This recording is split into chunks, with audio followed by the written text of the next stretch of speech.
الرحيم الحمد لله رب العالمين. Allah'a, alemlerin Rabbine həmd olsun. Peyğəmbərimiz Məhəmmədə, onun pak ailəsinə, seçilmiş səhabələrinə, Allahın göndərdiyi bütün peyğəmbərlərə salam olsun. Rəbiül əvvəl ayının 17-si, yəni Allah Rəsulunun və İmam Cəfər Sadiqin mövludu günü, biz hər yerdə xatirələrin dərinliklərinə nəzər salmalıyıq. Çünki bu məsələ nəinki onların hər birinin şəxsi tərəfi ilə, hətta Allah Rəsulunun təbliğat, cihad, müxtəlif vasitələrlə hərəkət etdiyi əsl İslam dəstixətti ilə bağlıdır. Bu dəstixət, elmin dərinliklərini və yayılmasını ondan əxs etmiş o nəcib ailəyə, Peyğəmbərin ailəsinə aiddir. Onlar bu dəstixəttin aydınlığında missiyanın paklığına varmışlar. Bu dəstixəttin cihadına vararaq bütünlüklə cihad yolu ilə hərəkət etmişlər. İndi bütün bunlar vasitəsilə öz mövqeyimizə nəzər salaq. Çünki məsələ təkcə tarixin problemi deyil. Bu çiyinlərində həmin missiyanın sədaqətini daşıyan bir nəsil olmağımız etibarilə reallığın bizim işimizə nüfuz etməsi problemidir. Çünki bizdən qabaqlar olmuş, İslam və Əhl-i Beyt ab-havasında yaşamış bütün həmin nəsillər müsbət və ya mənfi olmasına baxmayaraq öz təcrübələrini yaşamışlar.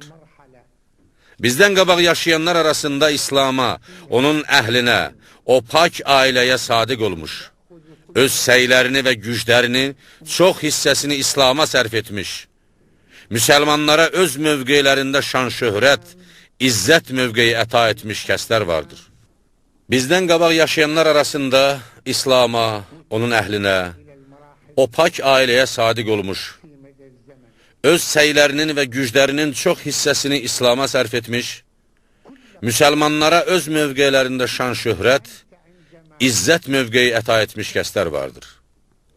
Onların içərisində özləri üçün yaşamışlar da var. Belə ki, İslam onlar üçün şəxsi bir duruma çevrilmişdi.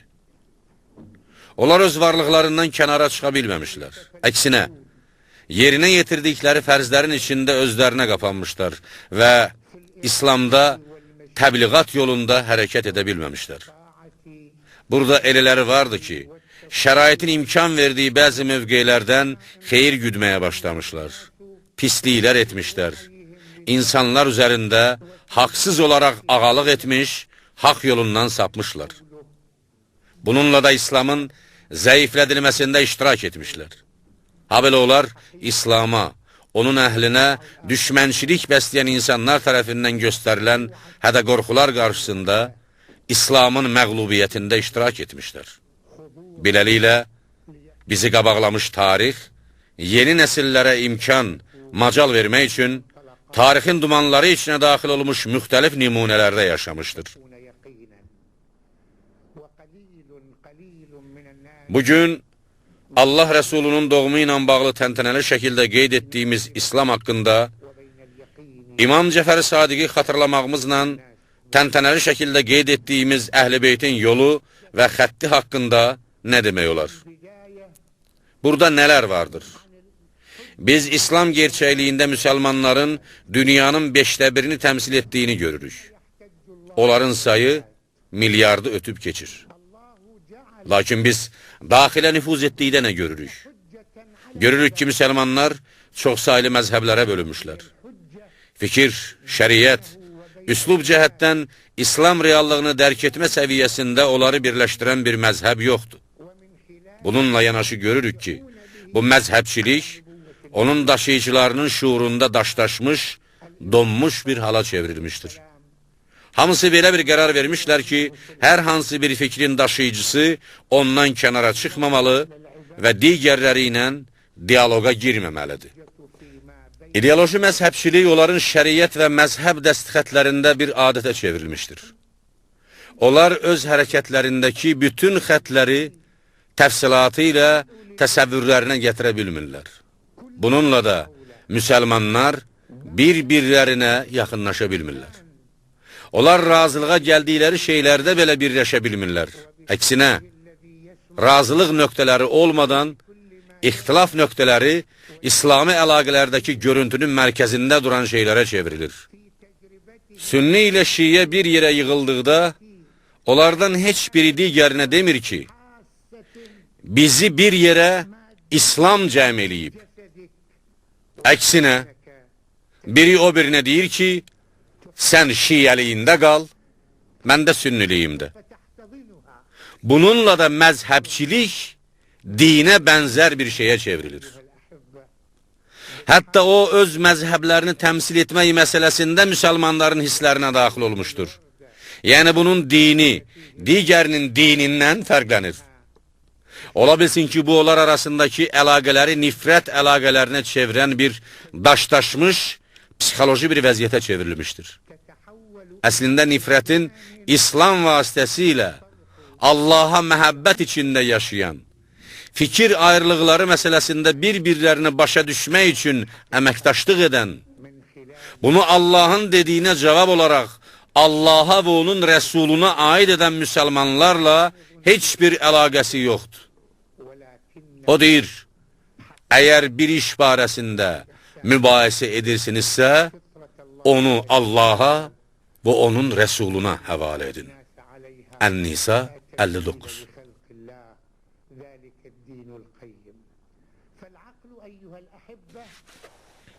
Ey əzizlərim, biz bunu dəfələrlə demişik. Biz İslam vəhdəti haqqında qeyri-ciddi, məsuliyyətsiz şəkildə danışırıq. Biz şiəyə demirik ki, birlik naminə sünni ol. Sünniyə də demirik ki, birlik naminə şiə ol.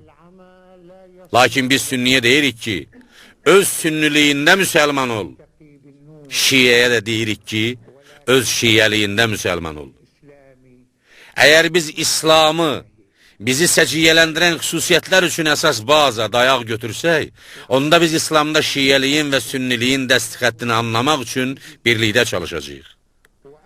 Yaşadığımız gerçəklik ondan ibarətdir ki, müsəlmanların bir-birləri ilə müzakirə və mübarizələrə sərf etdikləri mədəni cəhdlər, onların Allahsızlığa, əqidə və şəriyyətinə görə İslamla üz-üzə dayanmış hədə-qorxulara sərf etdiklərindən daha çoxdur. Yəqin biz daxili məzhəbçilik nifrətində ifrata vardığımızdan hiss etmirik ki, şəriyyət və əqidə dəstixəttinə, bəşəri gerçəkliyinə, iqtisadi sərvətlərinə, strateji mövqeylərinə, siyasi və təhlükəsizlik dayaqlarına görə burada şərq-qərb dünya müharibəsi var. Eyni zamanda burada SSR-nin süqutundan sonra NATO'nun və hakimiyyətinin axırıncı dövrlərində Britaniyanın baş naziri Margaret Thatcher'in elan etdiyi müharibə var. Onlar demişlər ki, NATO'nun ona qarşı hazırlaşması lazım olan yeni düşməni İslamdır. Və biz isə üzərindən 1400 ildən artıq vaxt keçmiş bu ixtilaflarla məşğuluq. Biz onun sözlərini dəyişirik və təzə bir şey gətirmirik. İndi aktual məsələ odur ki, bizdə İslam ruhu olmalıdır.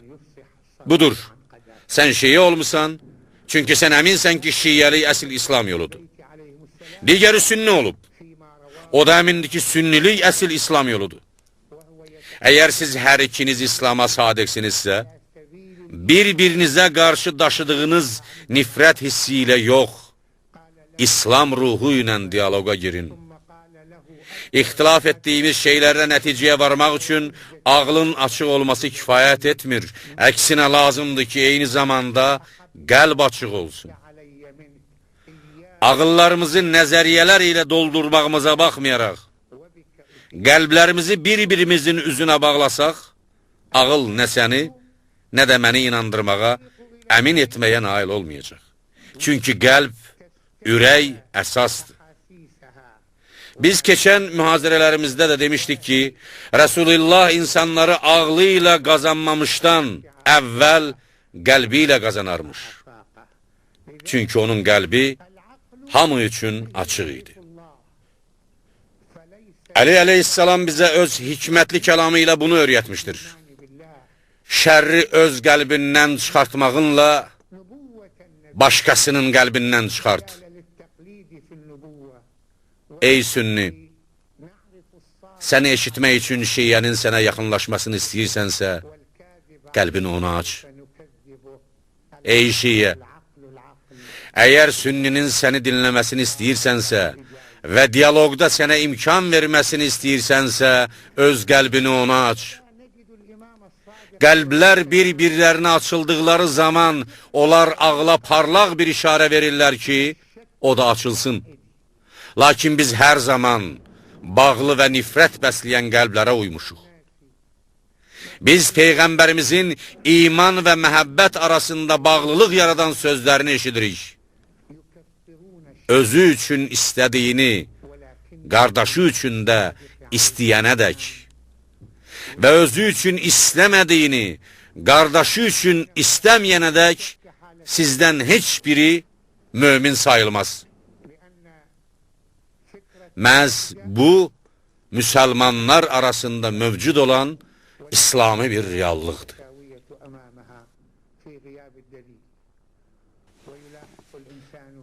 Siyasi reallığa gəlincə, müsəlmanlar hardadılar? Onlar hər tərəfə səpələnmiş qrupları təmsil edirlər və yalnız beynəlxalq istismarçılar istədikləri zaman onlar bir yerə yığışırlar. Biz İslam konferansı təşkilatına malikik. Lakin bu təşkilatı tədqiq etdikdə öyrənirik ki, o başlanğıcda Amerikanın istəyi ilə yaranmışdı ki, hər yanda Amerikanı qanuni dəstəkləmək və ya qanuni təxribatlar törətmək lazım gəldikdə müsəlmanları bir yerə yığsın. Ona görə də bütün toplantılarda, hətta axırıncı konferansı Tehranda çağırılsa belə, İslam konferansı təşkilatı heç bir şey həyata keçirə bilməmişdir. O, İslamın əsas müddəalarını cılızlaşdırmış, ona həyatilik və qüvvə verə bilməmişdir. Ona görə də görürük ki, Siyonist qurumu az qalıb ki, Qüdsün yahudiləşməsini başa çatdırsın. Siyonist qurumu müsəlmanların və ya ərəblərin böyük çoxluqla təmsil olunduqlarını gördükdə, Qüdsü genişləndirmək üçün öz yeni planına başladı. Belə ki, Qüds İnzibati cəhətdən yeni yaşayış məkanlarındakı yahudiləri əhatə edəcəkdi ki, ərəblər və ya müsəlmanlar azlıq təşkil etsinlər və onlar faktiki olaraq heç bir şey edə bilməsinlər. İslam konferansı təşkilatı indiyədək bir yerə toplaşmayıb. Əgər toplansa da belə elə qərarlar çıxaracaqdı ki, konferans zallarından çıxmamışdan əvvəl onlar qəbul etdiklərini unutmuş olacaqdılar. Çünki onlar və ya onların böyük əksəriyyəti dünyadakı Amerika siyasəti ilə bağlıdırlar. Sonra İslamın iqtisadi sərvəti hardadır? Müsəlmanlar dünyada ən böyük neft ehtiyatlarına malikdirlər. Onlar yerin təkində mövcud olan sərvətlərin çoxuna malikdirlər. Əgər biz bütün İslam ölkələrini öyrənsək görərik ki, onlar ehtiyac içində yaşayırlar. Və üzərlərinə iqtisadi şərtlər qoyan beynəlxalq banka tabi edilər. Müsəlmanlar heç bir başqa dövlətin malik olmadığı təbii sərvətlərə malikdirlər. Lakin şairin dediyi kimi, səhradakı dəvələr kimi susuzluq onları öldürür, halbuki suyu onların öz üstündə daşıyırlar. Bu dövlətlərin çoxunun nefti böyük nüfus sahibləri üçün girova çevrilib. Belə ki, sahibləri onlardan lazımı şəkildə istifadə etmirlər. Xaricilər bizim üçün fitnə fəsad, həmin fitnə fəsaddan isə müharibə yaradırlar. Bir-birimizə qarşı olan müharibədə bizə kömək etmələrindən ötürü onların özlərini səfərbər etməyimizə çalışırlar. Biz bu fitnə fəsadın, müharibənin, hərbi bazaların xərclərini ödəyirik. Bütün bu işlərdə onlar xeyirxahdılar. Özləri müharibə və özləri də sülh yaradırlar. Çünki müharibə bizim xeyrimizə olmayıb, onların xeyrinədir. Sülh də bizim xeyrimizə olmayıb, özlərinin xeyrinədir. Bu siyasi reallıqdır. Bu, liqanın bir yerə yığa bilmədiyi müsəlmanlardır. Şairin dediyi kimi, onlar qruplara parçalandılar. Hər bir qrupun öz əmirəli mömini və öz minbəri vardır.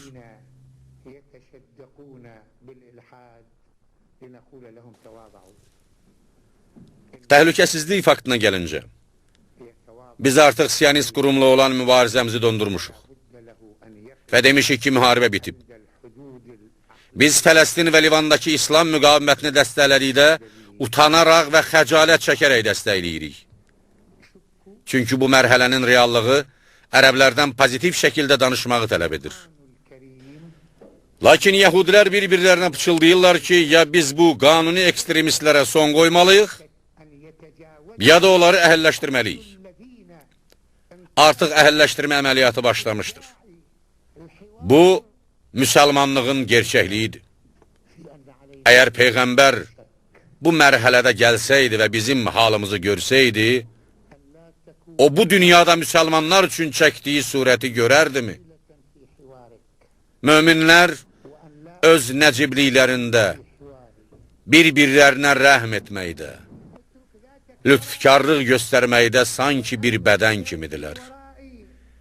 Əgər üzvlərdən biri ondan şikayət edərsə, digəri oyaq qalmaqla və qızdırma içində onun səsinə səs verər.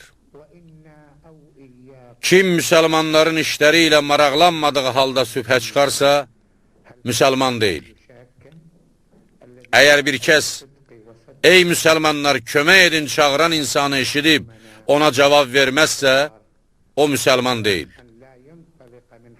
Allah buyurur, hamınız bir yerdə Allahın ipindən yapışın, bir-birinizdən ayrılmayın.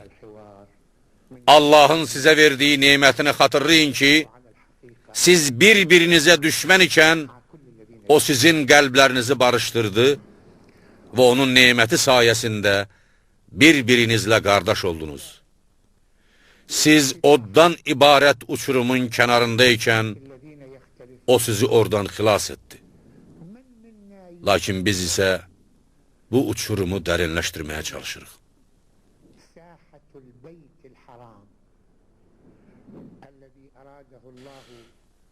Əhl-i Beytin dəsti xəttinə nəzər salanda biz nə görürük? Bu xəttdə birlik varmı?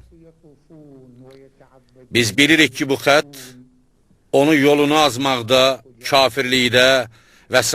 bu kimi şeylərdə günahlandıran düşmənçilik həmləsinə məruz qalmışdı. Biz bu xətti gücləndirən və qüvvətləndirən vəhdət yarada bildikmi? Bu xəttin təfsilatını və təbiyyətini öyrətsinlər deyə içində mütəxəssislərin olduğu bir şura yaratmağa nail olaq bildikmi?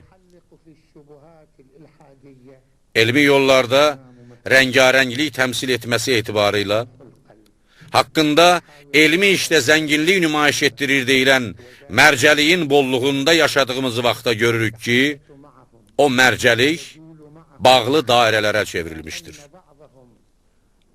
Hər kəs həmin dairəni özü üçün bağlayır və öz dairəsindən başqa bir dairəyə pəncərə açmağa hazır deyildir. Beləliklə də, bu tərəfdən təəssübkeşlik məsələsi hər hansı bir xəttdə və heç bir kəsə xidmət etməyən bir yolla irəliləyir. Vəziyyət belə olur ki, sən bir şəxsə, o da başqa bir şəxsə müraciət edir. Bundan da artığı odur ki, sənin məzhəbin onun məzhəbindən və ya sənin dinin onun dinindən fərqlənirsə, burada geniş aspektə düşünməyən müxtəlif kəlamı ilə bunu öyrətmişdir. Bundan da artıq odur ki, sənin məzhəbinin onun məzhəbindən və ya sənin dinin onun dinindən fərqlənirsə, burada geniş aspektə düşünməyən müxtəlif təəssübkeşlik ortaya çıxır. Bizim ən geniş üfüqümüz İslam və Əhl-i Beytin öz dəsti xəttindəki dəyərdir. Onlar İslamın imamlarından olub və İslama açılmış idilər. İmam Sadiq əleyhissalam şiilərə tövsiyə edirdi ki, bu cemaatların içində və bu məscidlərdə namaz qılan şəxs, Peyğəmbərin arxasında namaz qılan şəxs kimidir. Bu nə üçündür ki? Lakin bəzi şiyələr ona deyirdi ki, bu şəxs bizi şirkə və küfrə sürüklüyür. O demişdi, o, Allaha qarşı çıxsa da, sən Allaha itaət et. Yəni, sən əksinə hərəkət etmə. Məscidə daxil olanların birincisi ol. Belə sual ortaya çıxır. İmamlar niyə bunu istəmişlər? Onlar bunu ondan ötürü planlaşdırmışdılar ki, aralarında ixtilaf olsa belə, qovuşma faktı və diyaloq ilə müsəlmanlar məscidlərdə bir-birlərinə qaynayıb qarışsınlar. İmam Sadiq əleyhissalamın həyatını öyrəndikdə görürük ki, o öz evində də, məscidlərdə də özünün məzhəbinə qulluq etməyən müsəlmanlar üçün müraciət obyekti olmuşdu. Əbu Hənifə, Malik İbni Ənəs və başqalarının onun haqqında necə danışdıqlarını gördükdə hiss edirik ki, onlar imamın haqqında sanki müraciət etdikləri bir mərcə kimi danışırlar. Hətta bəzi Hənəfi qaziləri deyirdilər ki, əgər fətva Cəfər İbni Mühəmməd Sadiqin fətvası olarsa, onu dəyişə bilmərik. Burada İslami həyata dair bir açılış vardı. Müsəlmanlar bir vahid məsciddə ibadət edirdilər. İmamların zamanında belə şiyələr üçün bir, sünnülər üçün digər bir məscidin olduğu məlum deyil. Hamı eyni məsciddə namaz qılırdı. Bunun mənası odur ki, Peyğəmbər və imamlar bir İslami xətt təsis etmişlər. Onlar öz tərəfdarlarının yoldan azmalarını və ya bu işdə zəiflik göstərmələrini istəməmişlər. Onlar görmüşlər ki, müsəlmanların mədəni, siyasi, ictimai və iqtisadi qüvvəsi onlar bir yerə cəm olduqda ortaya çıxır. Bir yerə yığışdıqda belə onlar ixtilaf etsələr, bu ixtilaf ittifaqa çevrilər.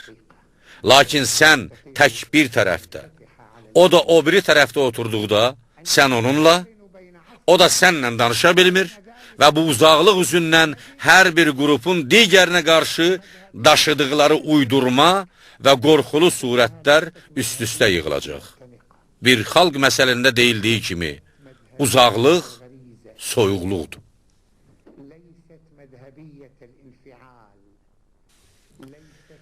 Hazırda yaşadığımız bu günlərdə və gələcəkdə müsəlmanlar və İslam üçün dərin bir problemə gətirib çıxaracaq bu reallıq qarşısında, yəni hər bir yerdə İslama müharibə elan edən beynəlxalq siyonizmin hədə-qorxuları, öz mövqeyinə, qanunlarına və əqidəsinə görə İslamı müharibəyə sövq edən beynəlxalq nəhənglərin hədə-qorxuları, hər bir yerdə müsəlmanların mədəni mövqeylərinə sirayət etməyə başlayan beynəlxalq küfrün qarşısında biz düşdüyümüz bu reallıq barəsində düşünməliyik.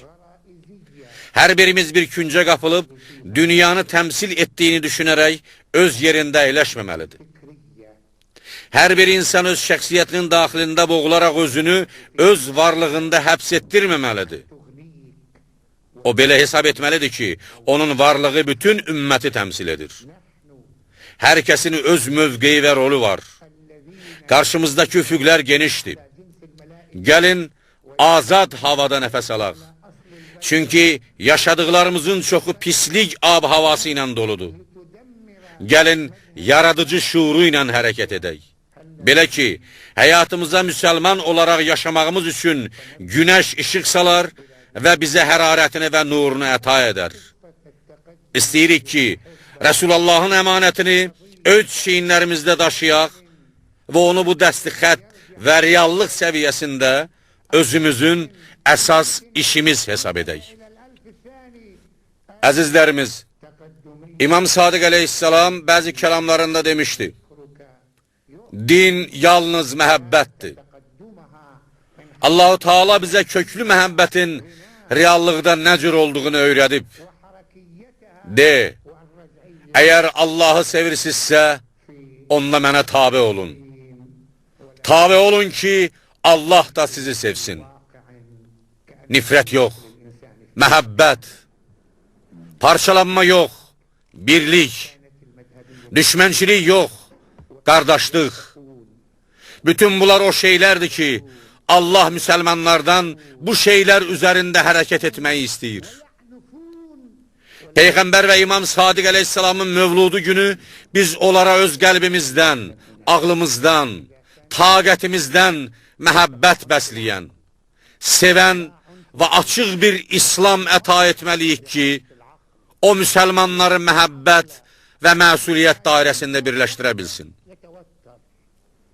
Peyğəmbərlik insanın hissiyatında vəhy üçün bir çıxışdır. İmamlıq isə Peyğəmbərlik yolunda bir hərəkətdir. Bu da ondan ötürüdür ki, bu hərəkətin ağıl, ruh və qəlbdə kök salmış bir İslam olması üçün insanın İslami hissiyatını dərinləşdirsin. Bu mövlud dərsidir. Yalnız xarici formasına görə deyil, missiyasına görə mövluda məna verin. Muhammed yalnız Peyğəmbərdir. Ondan əvvəl Peyğəmbərlər gəlib getmişdir. Əgər o ölsə və ya öldürülsə, siz geri mi dönəcəksiniz? Halbuki geri dönən şəxs Allaha heç bir zərər yetirməz. Lakin Allah şükr edənlərə mükafat verər. Muhammed Allahın Peyğəmbəridir. Onunla birlikdə olanlar kafirlərə qarşı sərt, bir-birlərinə qarşı isə mərhəmətlidirlər. Sən onları rükû edən, səcdiyə qapanan, Allahdan riza və lütf diləyən görərsən. Onların əlaməti üzlərində olan səcdə nişanəsidir. Bu, onların Tövratdakı və İncildəki vəsfidir. Görürsənmi ki, zaman bizi ondan ayırsa belə, bu xətlə gedirik. Əqidəsində, şəriyyətində, hərəkətində onunla birlikdə olmaq üçün bu yolla gedirik. O dünyada və bu dünyada onunla olmaq üçün bu xətlə gedirik. Qoy yarışanlar onun üçün yarışsınlar. Allaha, aləmlərin Rəbbinə həmd olsun.